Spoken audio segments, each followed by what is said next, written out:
부가가치세가 뭔지를 볼게요. 이렇게 좀 뜯어보면 알 수가 있어요. 부가가치세가 합쳐진 말입니다. 부가라는 말은요, added 더해진 거예요. 그리고 가치가 더해졌다는 겁니다. value죠, 가치는. 그래서 세금 텍스입니다. 그래서 value added tax, 어순이 다르잖아요, 우리나라랑 영어는. 그래서 VAT, 즉 부가가치세라고 하는 거예요. 그래서 부가가치에다가 세금을 이제 과세하는 겁니다. 부가가치의 세금을 하는 거예요. 그리고 부가가치세입니다. 자, 근데 요거는 이제 무조건 세율은 단일세율 10%로만 적용을 합니다. 단일세율이라고 해요. 단일세율. 단일세율이라고 하는 건 소득세랑 다르게 무조건 어떤 금액이건 간에 10%를 그냥 부과하겠다는 겁니다. 자, 요게 부가가치세고요. 그래서 부가가치세를 알려면 자, 이게 부가가치가 도대체 뭔지를 알아야 됩니다. added value, 더해진 가치라는 건데요. 자, 이 빵을 가지고 제가 설명을 좀 드릴게요. 빵 최종 제품입니다. 이게 최종 제품인데 이 최종 제품이 이 제품이 되기까지의 부가가치를 공부해 보자는 거예요. 자, 그래서 먼저 일단은 쌀이랑 밀을 재배를 해야 됩니다. 그리고 그 밀을 가지고 쌀이나 밀 가지고 가루를 만들어야겠죠. 그리고 그거를 이 농부가 300원에 팔았다고 볼게요. 그 다음 사람한테. 그리고 이 밀가루 공장인 사람은요, 이 제빵사한테 500원에 팔았다고 볼게요. 자, 이렇게 되면 부가가치를 금방 구할 수가 있어요. 그리고 이 제빵사는 계란이나 우유나 또는 소금을 가지고 같이 이제 만들어야겠죠. 밀가루랑. 그래서 그거를 500원, 200원에 사왔다고 볼게요. 그래서 빵을 최종적으로 2,000원에 만든 겁니다. 어떤 건지 아시겠죠? 금방 쉽죠? 그래서 최종 소비자, 이제 소비하는 행위에 우리가 이제 세금을 매기는 건데요. 첫 번째 이제 농부는 없던 거를 만들었죠. 그래서 300원이 된 거고, 두 번째는 500원에 팔았는데 뭘 가지고 가져왔죠? 300원짜리를 가지고 500원짜리를 만들었으니까 200원이 되는 것이고, 그리고 세 번째 사람은요, 2,000원짜리를 이제 만들었는데 500원이랑 200원을 해서 2,000원짜리를 만든 거잖아요. 그죠? 그래서 어떻게 구하면 돼요? 300원 빼기 0원 하면 첫 번째 부가가치가 나오는 것이고요. 그죠? 두 번째 사람은요, 500원에 팔았어요. 그런데 300원짜리를 가지고 500원에 만든 것이죠. 요 차익이, 그래서 요 200원이 부가가치가 되는 것이고요. 세 번째 사람은요, 자, 2,000원짜리를 만들었어요. 그런데 500원짜리와 200원짜리를 합쳐서 지금 2,000원짜리를 만든 거잖아요. 그래서 부가가치가 1,300원이 된 겁니다. 부가가치가 별거 아니죠. 더해진 가치라는 거예요. 더해진 플러스된. 그쵸? 예, 그래서 요거는 사실은 요렇게 구하는 게 아니고요. 토지랑 노동이랑 자본이랑 경영을 해가지고 부가가치를 창출시키는 거라고 봐서, 토지에 대한 임차료, 노동에 대한 임금, 자본에 대한 이자, 타인자본입니다. 경영을 해서 이윤이 남겠죠. 요 네 개를 사실 합친 금액이 사실은 1,300원 부가가치, 요렇게 구하는 거예요. 그런데 자, 보면요, 요 세 번째 사람을 가지고 좀 볼게요. 자, 요렇게 구하면 예를 들어서 500원, 200원, 300원, 300원이라고 볼게요. 요게 다 세 개, 네 개 다 더하면 요 1,300원이랑 같은 겁니다. 자, 어쨌든 자, 사실은 우리가 지금 앞에서 봤을 때는 왼쪽처럼 전 단계 공제법이라고 해서 전 단계를 빼는 거예요. 내 전 단계를 뺀 금액을 이제 부가가치가 되는 것이죠. 요렇게 구하는 거랑 2,000원 빼기 500원 빼기 200원 한 것이죠. 요것을 간접법이라고 하고요. 오른쪽처럼 토지, 노동, 자본, 경영에 관한 이제 금액을 이제 다 더해서 이제 구한 걸 이제 가산법이라고 합니다. 요건 이제 직접법이에요. 이제 부가가치를 구하는 방법이 이제 이렇게 두 가지가 있는 겁니다. 직접법이 있고 간접법이 있는데, 사실 이제 들으시는 분들은 아시겠지만 요렇게 가산법으로 구할 수가 없어요. 만약 구한다 하더라도 구하는 사람마다 부가가치가 달라집니다. 그리고 심지어 과세관청에서 이 가산법을 만약에 채택을 하면 알 수가 없죠. 부가가치가 도대체 얼마인지. 그렇기 때문에 우리나라에서는 이 가산법을 적용하지 않아요. 대부분 다 적용할 수가 없습니다. 그래서 이렇게 간접법으로 구할 수밖에 없는 거예요. 자, 그래서 간단하죠. 전체 보면요, 첫 번째 사람은 자기가 지금 마지막 공급해야 되는 값에서 그 전 단계를 뺀 거고요. 두 번째 사람도요, 자기가 지금 최종적으로 만든 전체에서, 그죠? 전 단계를 뺀 겁니다. 지금 잘 따라오고 계시죠? 세 번째 사람도 자기가 지금 만든 최종 가치에서 전 단계를 뺀 거예요. 그쵸? 그게 간접법입니다. 요걸 전 단계 공제법이라고 해요. 말이 어렵지 쉽죠? 전 단계를 뺀 거예요, 그냥. 그쵸? 그래서 이렇게 구하는데, 자, 우리는 부가가치는 전 단계 공제법으로 하는 게 아니고 전 단계 세액 공제법으로 부가가치를 구합니다. 자, 무슨 말이냐? 지금 이거는 전 단계, 지금 앞에서 공부한 전 단계 공제법이랑 다른 거예요. 같지 않습니다. 자, 이게 무슨 말이냐 이제 보도록 할게요. 자, 요렇게 구하는 거예요. 일단은 어떨 수 없기 때문에 가산법으로 구할 수가 없죠. 그렇기 때문에 간접법으로 구할 수밖에 없습니다. 그래서 최종 값에서요, 요 10% 곱한 걸 매출세액이라고 하고, 자, 이제 전 단계에서 10% 이제 내가 사온 거 있잖아요. 전 단계를. 그래서 그걸 매입세액이라고 해요. 그래서 요만큼을 납부하는 것입니다. 납부세액이라고 하죠. 자, 그런데 문제가 있어요. 뭐냐면요, 우리나라 부가가치세에는요, 전 단계 뭐라 그랬어요? 세액공제법으로 한다 그랬죠. 자, 이제 이게 무슨 말인지를 지금 설명드리는 겁니다. 자, 각각 이제 최종 제품 다음 단계에 넘기는 값에서 빼는 것인데요. 자, 이 두 번째 사람을 볼게요. 두 번째 사람. 두 번째 사람이 이 300원이 어디서 온 거죠? 그쵸? 첫 번째 사람이 넘긴 값이죠. 그리고 이 세 번째 사람을 보면 이 700원은 어디서 온 거예요? 그쵸? 두 번째 사람이 넘긴 값에서 온 겁니다. 그렇죠. 자, 그럼 보면요, 이 넘길 때요, 무조건 세금 계산서라는 이 추후 강의에서 이제 공부를 할 건데요, 요 증빙을 무조건 발급하게 돼 있어요. 그래서 그 받는 사람이 있죠. 받는 사람은 이 세금 계산서를 받아야만이 매입세액 공제를 해줍니다. 이해 가세요? 그리고 두 번째 사람도 마찬가지로 이 세 번째 사람한테 공급을 할 때 이 세금 계산서라는 걸 무조건 발급을 해야 돼요. 자, 그래서 세 번째 사람이 이 세금 계산 발급을 받아야 이 700원을 빼줍니다. 이해 갔어요? 자, 즉, 이 위에 있는 요 공급 가액 있잖아요. 요거의 10%가 매출세액이라고 말씀을 드렸죠. 그런데 요거는 증빙이 없어도 무조건 다 내야 됩니다. 하지만 요 두 번째에 있는 이 매입세액은요, 이 세금 계산서가 있어야만이, 반드시 있어야 매입세액 공제를 해주는 겁니다. 그게 전 단계 세액공제법이에요. 이해 가셨어요? 자, 이게 왜 이렇게 돼 있냐면, 왜 이렇게 우리나라에서 부가세에서 전 단계 공제법으로 안 하고 전 단계 세액공제법으로 할 수밖에 없냐. 자, 볼게요. 요렇게 돼 있는 겁니다. 공급자는요, 공급받는 자한테 이제 공급을 하겠죠. 다음 단계 사람한테. 자, 그런데 세금 계산서를 무조건 발급해야 된다 그랬어요. 이해가요? 그리고 이 매입하는 자는, 공급받는 자는 이 세금 계산서가 있어야지만 매입세액을 받는 겁니다. 없으면요, 매입했다 하더라도 매입세액을 못 받아요. 그게 전 단계 세액공제법이라는 겁니다. 자, 보면요, 공급자는 이 세금 계산서를 발급을 하면요, 이 매출액이 증가합니다.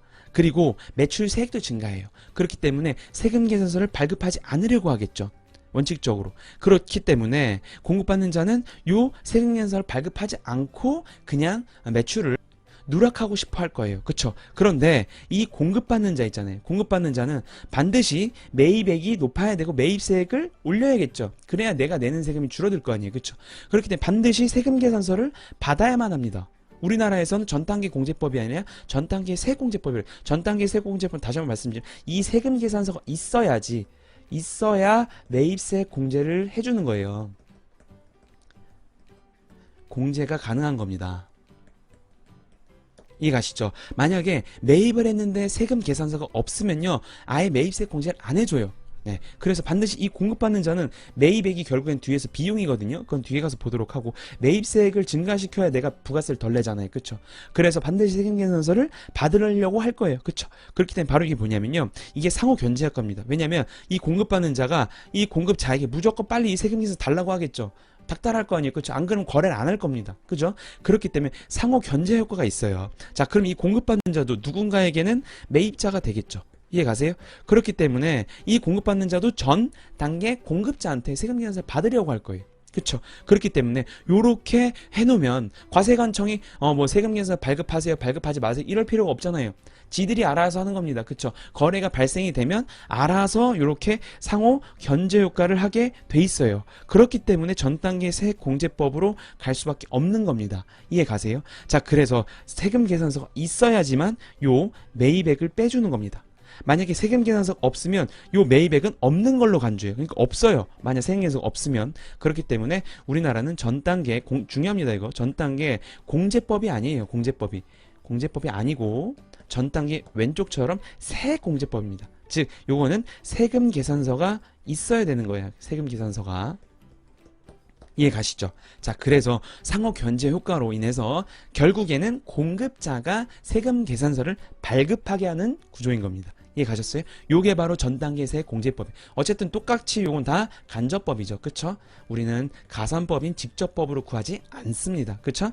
예. 그래서 전 단계 세액 공제법이 뭔지를 봤고요. 자, 이제 캐시플로우, 즉 현금 흐름이 어떻게 돌아가는지를 볼게요. 이걸 봐야지 부가가치세가 어떤 세금인지 정확하게 이제 아실 수 있습니다. 자, 일단은 세무서에 30원을 내야 됩니다. 첫 번째 사람. 왜요?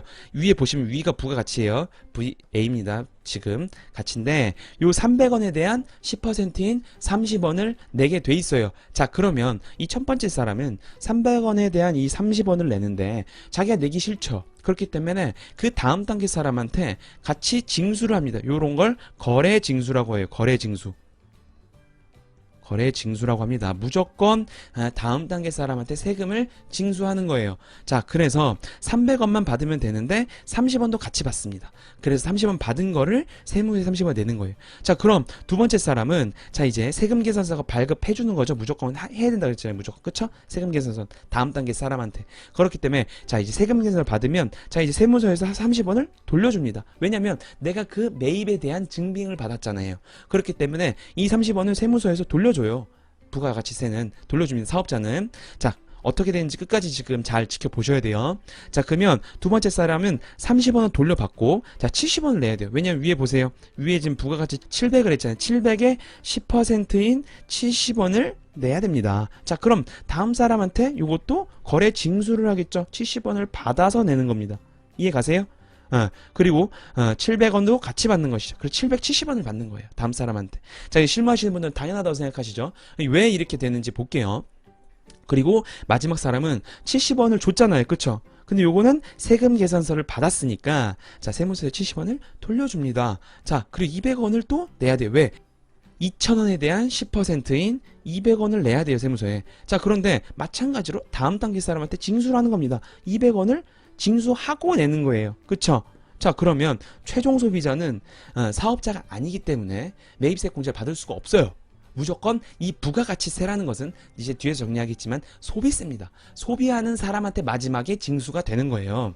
자, 그래서 보면은 2,200원이라는 최종 소비자가 다 내게 됩니다. 이해 가세요? 자, 그래서 요거 볼게요. 30원 첫 번째 없어졌죠. 두 번째도, 그리고 두 번째 사람은 30원을 냈지만 세무서에서 돌려줬죠. 그쵸? 그리고 70원을 내야지만 그 다음 사람한테 70원을 받고 줬어요. 그쵸? 그러니까 없어요. 마찬가지로 세 번째 사람도 70원을 냈지만 돌려줬죠. 세무서에서. 그리고 자, 200원을 내야 돼요. 세 번째 사람은. 그렇지만 다음 사람한테 200원을 받았어요. 자, 결국에는 이 사업자가 내는 이 세금들은요, 왔다 갔다만 할 뿐, 자, 다 없어졌습니다. 그쵸? 돌려받고 돌려주고 돌려받고 돌려줬어요. 그렇기 때문에 보면은 세금이 다 없어요. 그쵸? 결국에는 최종 소비자가 다 내게 되는 구조가 되는 거예요. 그쵸? 그래서 보면요, 요 최종 소비자 2,200원 있잖아요. 자, 요게 2,000원이랑 200원이죠. 요거에 대한 10%잖아요. 그쵸? 요 2,000원이 200원을 보면요, 이 200원이 전체 부가가치세가 되는 거예요. 이해 가세요? 전체 부가가치세가 되는 겁니다. 요 전체 단계죠. 위에 보세요. 위에 요게 지금 VA잖아요. 가산된 부가가치죠. 요거에 대한 전체 세금 200원을 이 최종 소비자가 다 낸 거예요. 이해 가세요? 왜냐면 최종 소비자는 돌려받을 수가 없어요. 사업자가 아니기 때문에. 자, 그래서 납세 의무자라는 건 각각의 지금 사업자들이죠. 이 사람들이 세금은 내긴 냈죠. 없어졌지만 다 이렇게 왼쪽 보세요. 없어졌지만 다 지금 이렇게 세금을 내긴 냈어요. 세무서한테. 그쵸? 낸 거는 이 사업자들이 냈지만 최종 부담한 사람은 최종 소비자입니다. 이걸 담세자라고 해요. 세금을 부담했다 해서 담세자라고 합니다. 다르죠? 그쵸? 요걸 바로 간접세라고 합니다. 이해 가세요? 납세 의무자랑 담세자가 다르죠? 요게 바로 간접세예요. 만약에 납세 의무자랑 담세자가 같으면 직접세라고 합니다. 자, 그런데 부가가치세는 간접세예요. 즉 최종 소비자가 다 모든 전체 누적 부가가치에 대한 세금을 자, 최종 소비자가 내게 됩니다. 이해 가세요? 그렇지만 내는 거는 납세 의무자는 각각의 사업자들이에요. 대신에 세금을 부담하는 자는 최종 소비자가 되는 겁니다. 그래서 이 부가가치라는 건요, 내국 소비세 중에 하나인 거예요. 내국 소비세. 즉 소비에다가 세금을 부과하는 겁니다. 간접세예요. 그래서 이건 사실 소비하는 사람들이 다 내는 거죠. 그런데 세금을 내는지 안 내는지 잘 모르죠. 왜냐면 그걸 세무서에 직접 내는 게 아니잖아요. 그렇죠? 세무서에 직접 내는 건 각각의 이런 단계에 있는 사업자들이 내는 것이고 부담은 최종 소비자가 합니다. 그쵸? 그렇지만 소비에다가 그 세금이 묻혀 있기 때문에 그 소비에 대한 것을 잘 세금이 뜯긴다는 것을 모르는 거죠. 그쵸? 자, 어쨌든 자, 이렇게 이제 현금이 어떻게 흘러가고 부가가치세가 어떤 것인지를 봤어요. 정말 중요한 특징이죠. 간접세라고 하는 겁니다. 자, 그래서 회계처리까지 볼게요. 회계처리는 간단하죠. 모든 거래가 다 이렇게 돼 있어요. 그래서 두 번째 사람을 가지고 보면요. 먼저 매입했을 때를 볼게요. 자, 매입했을 때 300원을 줬지만 그거에 대한 매입세액 30원도 같이 줬어요. 그쵸? 그리고 30원을 돌려받죠, 나중에. 자, 볼게요. 자, 원재료 300원이라고 하죠. 현금으로 받다고 할게요. 현금 300원. 자산이 나갔으니까 대변이죠. 자산을 사왔으니까 차변이고 주고.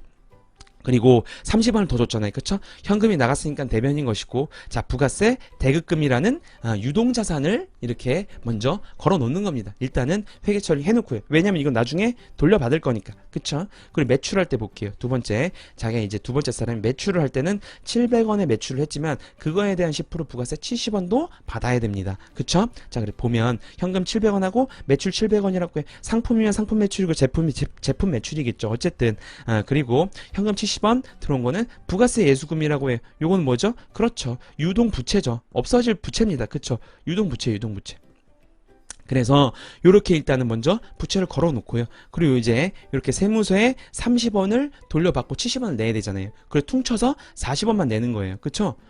어차피 30원 돌려받고 70원 낼 거면 40원만 내면 되잖아요. 다 이렇게 돼 있죠. 부가가치세 신고하신 분들은 아시겠죠. 납부할 때 그래서 일단은 현금 40원만 내는 거예요. 자, 그런데 이때 잡아놨던 부가세 대급금이 없어지고요. 부가세 예수금도 없어지죠. 그렇죠? 없애는 겁니다. 자, 그래서 요렇게 납부할 때는 요런 분계 처리만 나오면 되는 거예요. 그죠? 자, 그래서 보면요. 매출이랑 원재료만 있습니다. 결국엔 현금도 다 없어져요.